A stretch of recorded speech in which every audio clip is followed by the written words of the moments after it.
And despite the motion for reconsideration submitted, the Supreme Court, through a press briefer, reiterated that the decision is immediately executory, notwithstanding the MR. And the Senate accordingly adhered to the decision by archiving the articles of impeachment. So ang tanong ko lang po why the continued defiance on the part of the HOR? Just to reiterate, the topic of the Honorable Marcelo Libanan, our minority leader, is Senate action to archive the impeachment case of Vice President Sara Duterte. Mr. Speaker, distinguished minority leader, yung po bang sinabi ng Korte Suprema ay are we being precluded to initiate impeachment complaints, or we're just being taught on how to file a correct impeachment complaint by complying with procedural steps? Tayo po ba binabawalan talaga ng Korte Suprema o tayo tinuturuan lamang kung paano maghain ng tamang impeachment complaint? Before the minority leader responds, since the question of the Honorable Marcoleta is directed towards the action of the 19th as well as the 20th Congress, may we request the Senior Deputy Majority Leader to respond? Madam Speaker, we appreciate the exchange of the gentlemen regarding impeachment as well as the decision of the Supreme Court. I be allowed to raise a point of order, Madam Speaker? May we know the point of order of the Majority Leader? Madam Speaker, the discussion has been towards whether or not the House can exercise certain powers, especially in initiating impeachment complaints. However, may I remind our members that we have a pending motion for reconsideration with the Supreme Court. Thus, we cannot discuss the same with finality this afternoon during the privilege hour. May I request the gentlemen if we can hold further deliberations, heated deliberations in the future, so that we can wait until our motion for reconsideration has been decided with finality by the Supreme Court. What does the Honorable Marcoleta say? May I proceed with my manifestation, Mr. Speaker?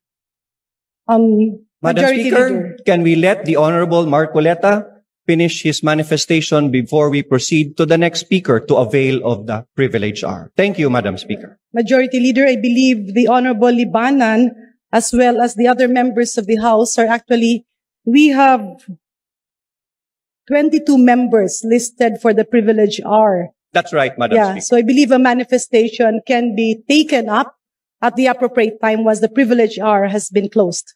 Madam Speaker, I have already registered my intention to make a manifestation. Madam Speaker, a manifestation would be in order. Let's allow the Honorable Marcoleta to finish his short manifestation before we conclude the privileged speech and refer the same to the Committee on Rules.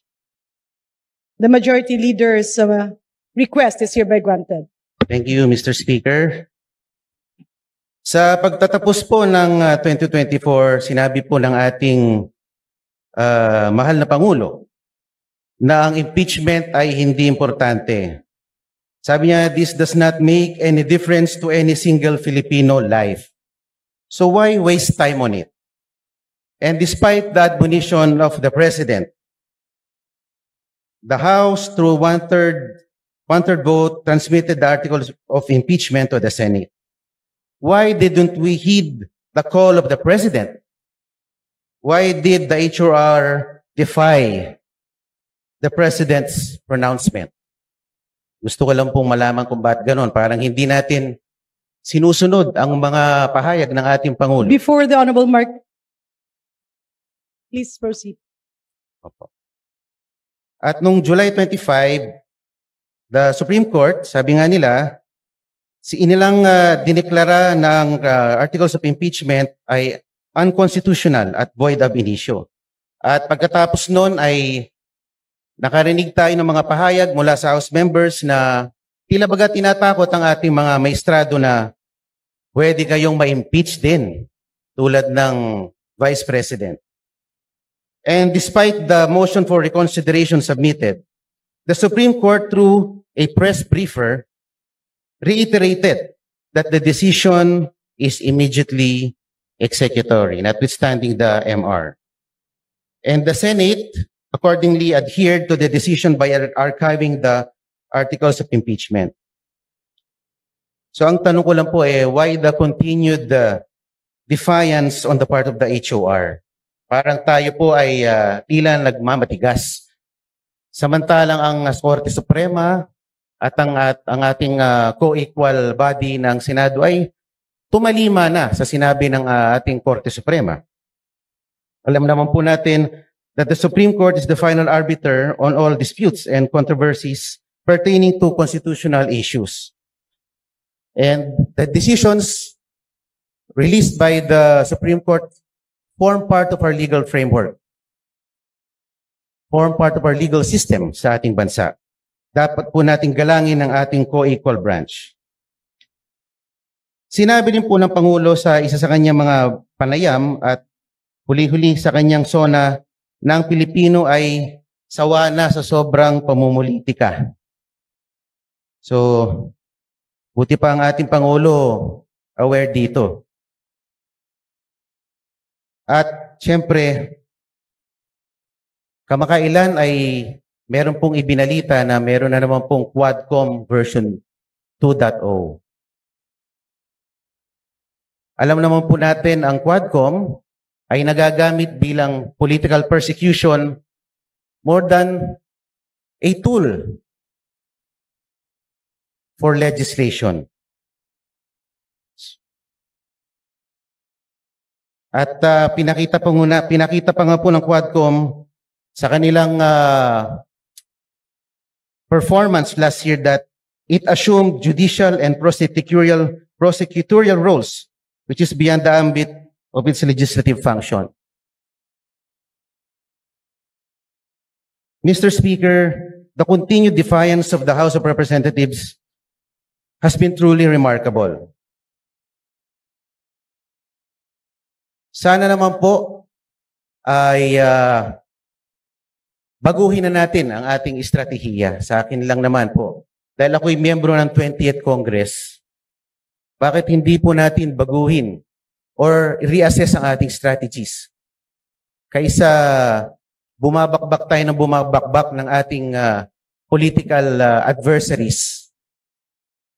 Bakit di na lang po natin galingan? Total, meron naman po tayong 3 taon pa para ipakita na tayo ay mahusay din sa pamamalakad. Ang akin lang naman po, this administration has been characterized by, treating its political adversaries na pag malakas ang kalaban, i-disqualify, i-expel, i-impeach, or i-threaten na i-impeach. Bakit hindi lang naman po natin galingan? Meron pa naman po tayong 3 taon.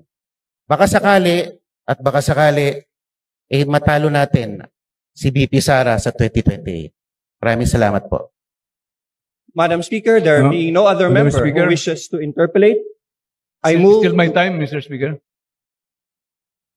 The Honorable Nonoy Libanan may proceed with his privileged speech. Mr. Speaker, gusto kong magpasalamat sa manifestation, bagamat mahabang manifestation ni Congressman Marcolita.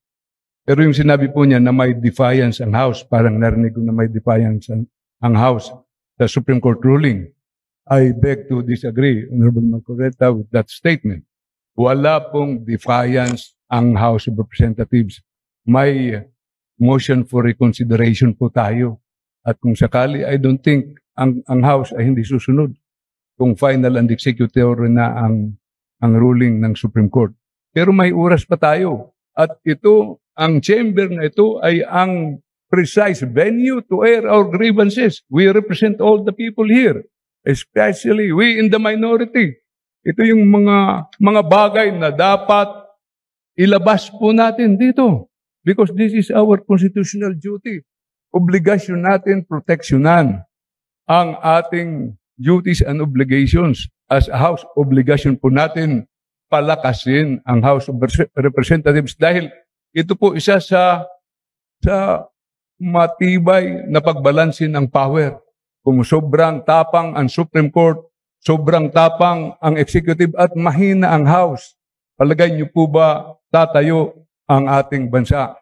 Kaya lahat po tayo obligasyon patibayin ang kanya-kanyang mga sinumpaang tungkulin. May duties and obligations po tayo at kahit po masakit, kahit mahirap, kailangan natin ipaglaban ang ating konstitusyon. Yan po ang napakahalaga sa lahat. Maraming salamat po, Madam Speaker. Maraming salamat po sa aking mga kasamahan po. And if I may move, Madam Speaker, I would like to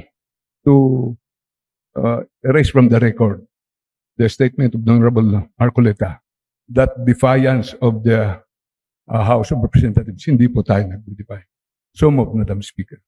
There is a motion to delete from the records the statement, "The House is in defiance."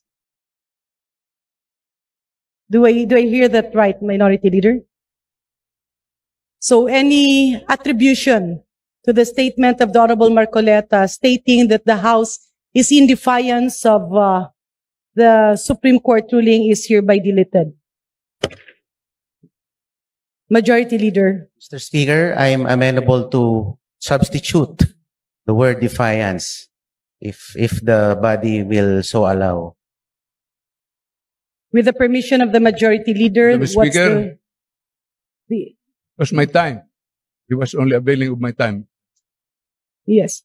The honorable gentleman has not been recognized and have not taken my seat, Madam Speaker. For the record, we are in the privilege hour. The Honorable Nonoy Libanan has his time. He delivered his privileged speech entitled Senate Action to Archive the Impeachment Case of Vice President Sara Duterte. And the Honorable Marcoleta has signified his intention to interpolate and then later on make a manifestation.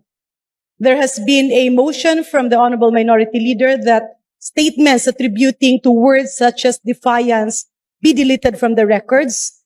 The Speaker has taken action on that. May we now recognize the Majority Leader. Madam Speaker, I would like thank you so much, Mr. Speaker Libanan. Motion to refer. Madam Speaker, Madam Speaker. we move to defer. Thank you, Madam. Now, session suspended.